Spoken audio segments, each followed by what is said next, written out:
Welcome back to our community. Susie Thomas visiting with you this morning with Marie Senefton Dietz from Canton Calvary Mission. And we were just scratching the surface as far as ways to feed people, not just children, but families in our area.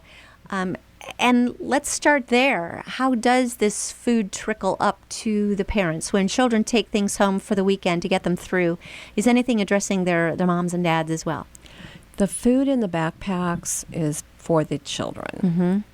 Sometimes we'll be able to send home a whole jar of peanut butter, a loaf of bread, things like that, but it's basically for the kids. We do have meals on the weekend, on Saturday, that the whole family can come to.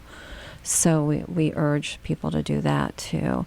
Through our food pantry, families can get groceries too. And then we'll also refer people to other places that are serving meals, and over the weekends or whenever we're not serving them. There's somewhere to go every day. Yes, there is. In Stark County, and it's mind-boggling, but somehow the folks who are in need know exactly where they need to be each time. Mm-hmm. What you're describing to me is like so all-encompassing, I can't even get my head wrapped around it, because sometimes folks will tell us about their hot meal program or their backpack program.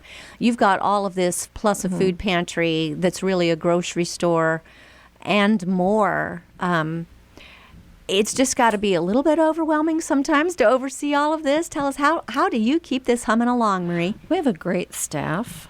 We have a small staff. There are 6 of us, and we're not all full-time. I have a couple part-time workers.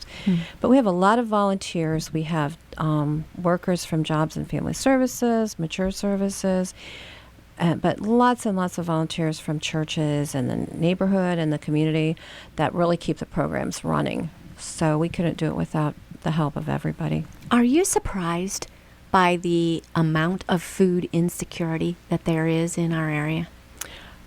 I'm not, because I've been involved in it for a long time, but a lot of people are very surprised when they hear about it. 1 in 4 kids is hungry, and it's a big issue that many people don't think about because they're not living with it. Yeah, and it's just a matter of getting it on folks' radar. Yes. Do you accept just normal contributions as well? We love contributions. Okay. Tell us how we can help. We like food contributions. They can be dropped off at the mission, or we like financial contributions. We can make those dollars stretch farther at the food bank, or whatever we're needing those for. But we will take contributions any day. This is always fascinating because you are able to stretch a dollar. Tell us, like a dollar buys how many pounds of food? Gosh, what is it now? 7 pounds? That's maybe, amazing. or something like that. Something like 7 pounds of food for a dollar. And you get it through... We work with the Akron Canton Regional Food Bank.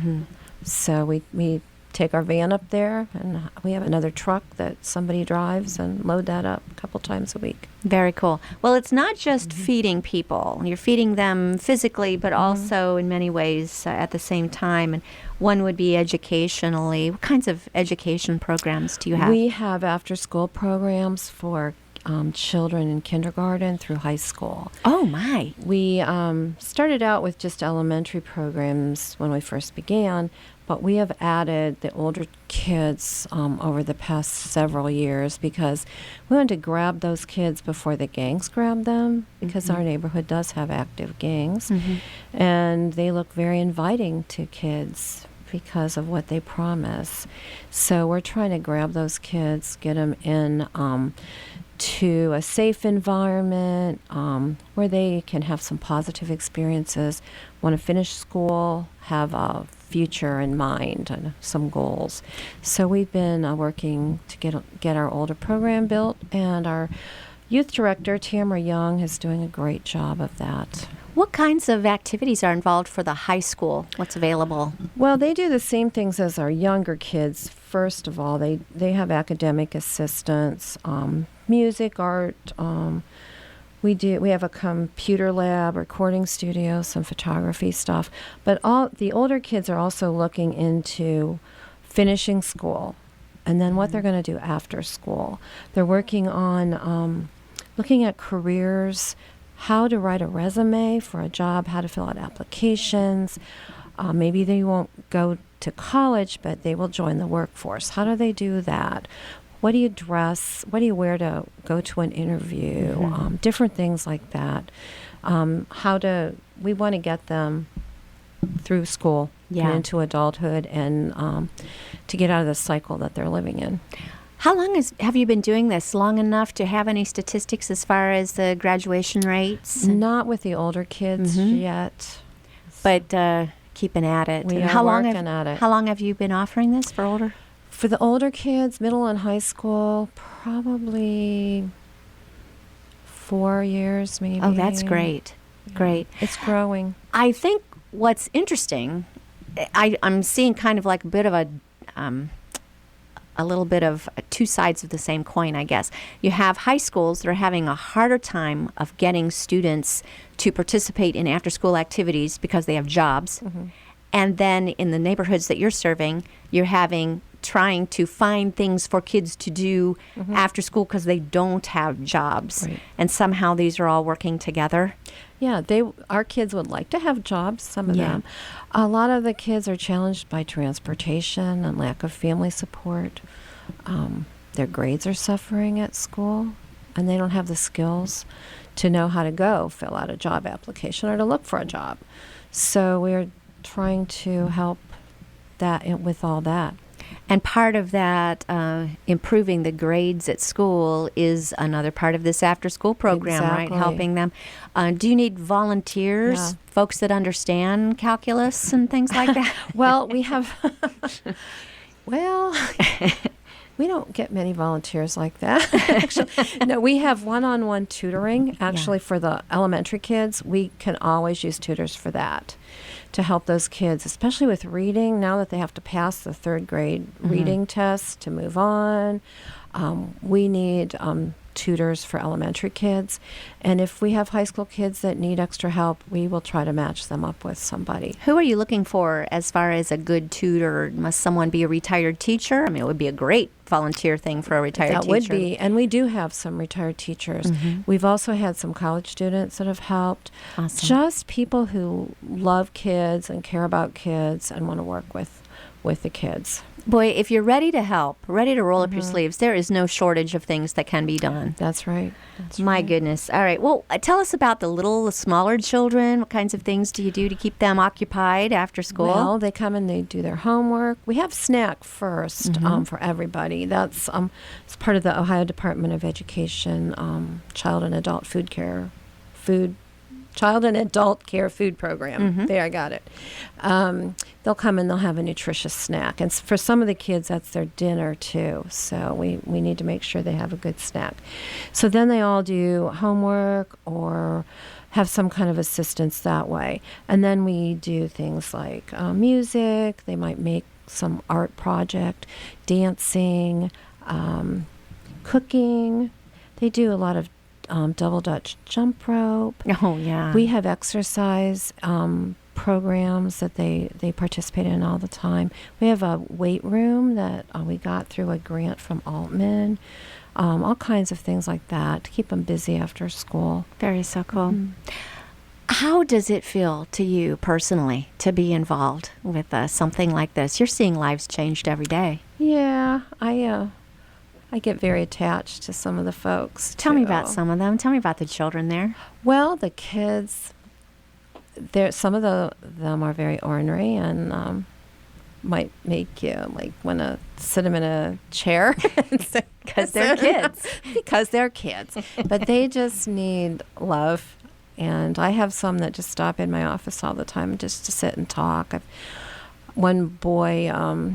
He's older now. He used to just come in, and he was very shy, but he would just come and just sit and just to be there. And we communicated without talking, I guess. But they come in and they ask for candy, or they come in just to give hugs.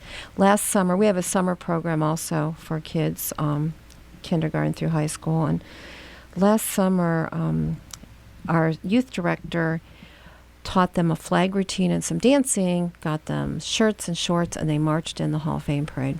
Oh, how the neat. Community parade. So before that, they were marching around the neighborhood practicing.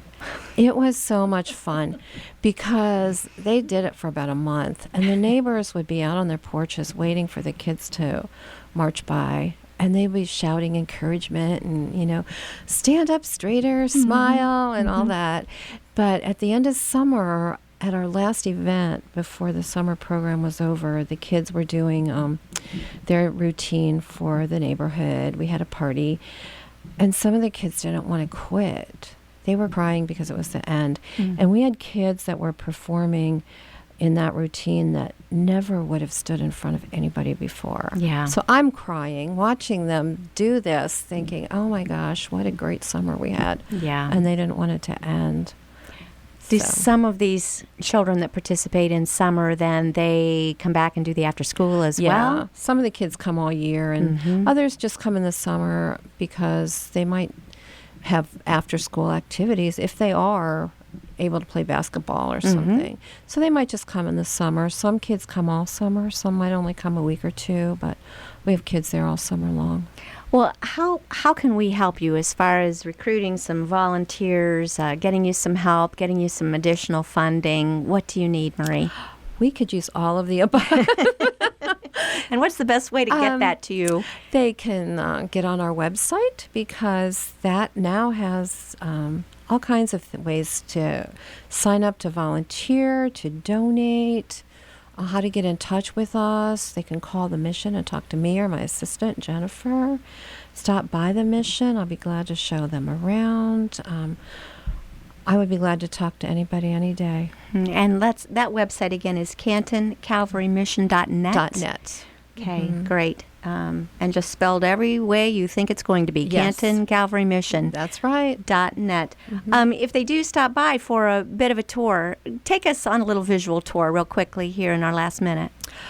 We have an old building, many hallways and several different floors. So part of the building has food programs in it, the pantry, and we have a big kitchen, dining room area down in the basement, and the kids have the whole upper floor. So it takes a while to walk around the building, and I tend to ramble on and talk a lot when I'm touring you. But I would be glad to do that any day. On any given day, how many kids are we going to see there? Just depends. You might see 40, or you might see more. In the summer, we have 60 to 70 every day. Wow. Just depends what day of the week it is. Yeah. And just getting on people's radar again, isn't it? Just to know that you are there. That we are there. Awesome. All right. We've been speaking with Marie Senefton Dietz. Again, Canton Calvary Mission. Go to CantonCalvaryMission.net. Phone number again? 330-454-8610. And they are doing it all as far as backpacks over the weekends, as far as hot meals for families to come in, even served on the weekends. If you'd like your group to serve, to make a meal, they will take it. And also the food pantry where folks can come in and do a little grocery shopping for free. Marie, thank you for all that you're doing. You're welcome. Thanks for having me. And thanks for joining us on Our Community.